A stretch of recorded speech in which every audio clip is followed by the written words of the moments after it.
दोस्तों, एक साधारण व्यक्ति हमेशा अन्नमय, प्राणमय और मनोमय कोष में जीता है। उसके अंदर असीम शक्तियों का भंडार है, लेकिन वो अपने सोए हुए इन शक्तियों को जगाना नहीं जानता, जिसकी वजह से वह जीवन में वो नहीं प्राप्त कर पाता जिसे उसे प्राप्त करना चाहिए। पर ऐसे में आज भी बहुत सारे ऐसे लोग हैं जो आध्यात्म, ध्यान, ऊर्जा आदि विषयों के बारे में जानना चाहते हैं और उसकी मदद से अपने जीवन में परिवर्तन लाना चाहते हैं। उसके लिए वह प्रयास भी कर रहे हैं। लेकिन क्या आप जानते हैं कि इन शक्तियों को जगाने में सबसे बड़ी भूमिका अगर किसी चीज की है तो वह है आसन, जिसे यदि सही ढंग से न किया जाए तो आप अपने अंदर उठने वाली ऊर्जा की चेतना को कभी महसूस ही नहीं कर पाते हैं। वह ऊर्जा आपकी चेतना तक कभी पहुंच ही नहीं पाती है। दोस्तों, जीवन के हर क्षेत्र में देखे गए आपके सपनों को साकार करने की कुंजी असल में आपके अंतर मन में छिपी हुई है और आपके अंदर छुपे अद्भुत सामर्थ्य को आपकी चेतना तक लाने के लिए आज मैं आपको 5 ऐसे आसनों को बताने जा रहा हूं जो हजारों वर्षों पहले ही ऋषि मुनियों ने हमें बताया था और वह हजारों वर्षों की कसौटी पर कसे हुए हैं। आज हम 5 ऐसे आसनों के बारे में जानेंगे जिन आसनों को करने से आपके जीवन में एक चमत्कारी बदलाव आ जाएगा।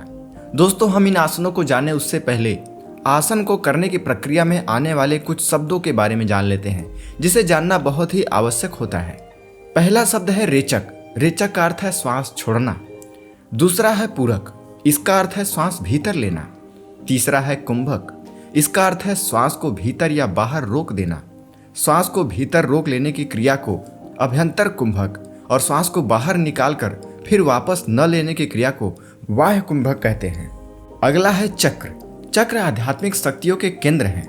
हमारे स्थूल शरीर में मौजूद यह चक्र हमें अपनी इस आंखों से दिखाई नहीं देते हैं, क्योंकि वे हमारे सूक्ष्म शरीर में स्थित होते हैं। हमारे शरीर में ऐसे 7 प्रमुख चक्र हैं, जिनमें पहला है मूलाधार, जो गुदा के पास रीढ़ की हड्डी के आखिरी में स्थित होता है। दूसरा है स्वाधिष्ठान, यह जननेंद्रिय के ऊपर और नाभि के निचले भाग पर होता है। तीसरा है मणिपुर, यह नाभि केंद्र में स्थित होता है। चौथा है अनाहत, यह हृदय में होता है। पांचवा है विशुद्ध, यह कंठ में होता है। छठा है आज्ञा चक्र, जो दोनों भौहों के बीच में होता है। और 7वां और अंतिम है सहस्त्रार चक्र, यह हमारे मस्तिष्क के ऊपरी भाग यानी जहां पर हम चोटी रखते हैं वहां पर स्थित होता है। अगला शब्द है नाड़ी। प्राण वहन करने वाली बारीक नाड़ियों को नाड़ी कहते हैं, जिनमें ईड़ा, पिंगला और सुषुम्ना 3 प्रमुख हैं। इनमें सबसे प्रमुख नाड़ी है सुषुम्ना नाड़ी। दोस्तों, आसनों को करने से पहले कुछ आवश्यक निर्देश भी हैं, जिसे जानना बहुत ही आवश्यक है। तो आइए उसे हम जान लेते हैं। इन निर्देशों में सबसे पहला निर्देश है भोजन के 6 घंटे बाद, दूध पीने के 2 घंटे बाद या बिल्कुल खाली पेट ही आसन करना चाहिए। दूसरा, शौच, स्नान आदि से निवृत्त होकर आसन किया जाए तो यह अच्छा माना जाता है। तीसरा, आसन करते समय श्वास मुख से न लेकर नाक से लेना चाहिए।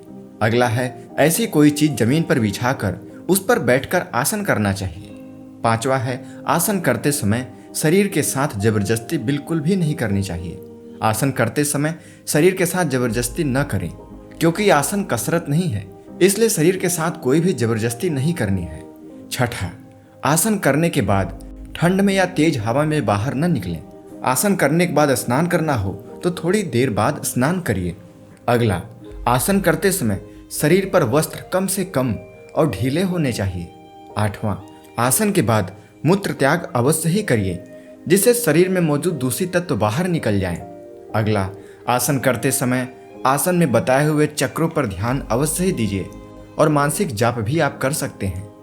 आसन करने के बाद थोड़ा सा जल पीना लाभदायक होता है, क्योंकि ऑक्सीजन हाइड्रोजन में विभाजित होकर संधेय स्थानों पर मौजूद मल जल के द्वारा बहुत ही आसानी से निकल जाते हैं। स्त्रियों को चाहिए कि वे मासिक धर्म की अवधि में आसन बिल्कुल भी न करें। तो दोस्तों, ऐसे कुछ मुख्य बातें हैं जिसे आसन करते समय आपको हमेशा ध्यान में रखना चाहिए। तो आइए अब हम सबसे पहले आसन के बारे में जानते हैं। सबसे पहला योगासन है पद्मासन या कमल आसन। इस आसन में पैरों का आधार पद्म अर्थात कमल जैसा बनता है, इसलिए इसको पद्मासन या कमलासन कहते हैं। ध्यान आज्ञा चक्र में अथवा अनाहत चक्र में होना चाहिए। श्वास रेचक, कुंभक या स्वाभाविक होना चाहिए। इसको करने की विधि, इस आसन को करने के लिए बिछे हुए आसन के ऊपर स्वच्छ होकर बैठ जाएं। रेचक करते हुए दाहिने पैर को मोड़कर बाएं जांघ पर रखिए और बाएं पैर को मोड़कर दाहिनी जांघ पर रखिए। अथवा पहले बाएं पैर और बाद में दाहिने पैर रख सकते हैं। पैर के तलवे ऊपर की ओर और एड़ी नाभि के नीचे रहे। घुटने जमीन से लगे रहें। सिर, गर्दन, छाती, रीढ़ की हड्डी आदि पूरा भाग सीधा और तना हुआ रहे। दोनों हाथ दोनों घुटनों के ऊपर ज्ञान मुद्रा में रहे। अंगूठे को तर्जनी उंगली के नाखून से लगाकर शेष तीनों उंगलियों को सीधा रखने से ज्ञान मुद्रा बनती है। अथवा बाएं हाथ को गोद में रखें, हथेली ऊपर की ओर रहे, उसके ऊपर उसी प्रकार दाहिना हाथ रखें। दोनों हाथ की उंगलियां परस्पर लगी होनी चाहिए। दोनों हाथों को मुट्ठी बांधकर घुटनों पर भी रख सकते हैं। रेचक पूरक होने के बाद कुंभक का अभ्यास करें। प्रारंभ में दोनों पैर जांघों के ऊपर ना रख सकें तो एक ही पैर रख लें। पैर में झंझनाहट महसूस हो तो निराश न हो, अभ्यास चालू रखें। दोस्तों, आसक्त या रोगी को चाहिए कि वह पद्मासन में जबरदस्ती न बैठे। पद्मासन सशक्त एवं निरोगी के लिए है। पद्मासन करने के दौरान हर तीसरे दिन समय की अवधि 1 मिनट बढ़ाकर धीरे धीरे 1 घंटे तक पहुंचाना चाहिए। यह आसन करते समय अपनी दृष्टि नाक के अग्रभाग पर रखना चाहिए। आंखें बंद, खुली या आधी खुली रख सकते हैं। शरीर सीधा और स्थिर रहे। दृष्टि को एकाग्र करने की कोशिश करें। मन में ही विजुलाइज करिए कि मूलाधार में छिपी हुई शक्ति का भंडार खुल रहा है।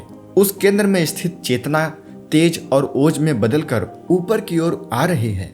या फिर अनाहत चक्र में अपने चित्त को एकाग्र करके यह ध्यान करिए कि हृदय रूपी कमल से एक सुगंध प्रभावित हो रही है जो आपके पूरे शरीर में फैल रही है और आपका शरीर सुगंधित हो रहा है। ऐसा कुछ आप मन ही मन विजुलाइज करिए, महसूस करिए और इस प्राणायाम को करते जाइए। आइए अब हम जानते हैं कि इस प्राणायाम को करने से क्या क्या लाभ प्राप्त होते हैं। दोस्तों, इस प्राणायाम के अभ्यास के पूर्व इस प्राणायाम को करने से जब आप पद्मासन में बैठते हैं तो आपके शरीर की स्थिति ऐसी बनती है जिससे श्वसन तंत्र, ज्ञान तंत्र और रक्ताभिसंचरण सही ढंग से कार्य करते हैं, जिससे जीवनी शक्ति का विकास होता है।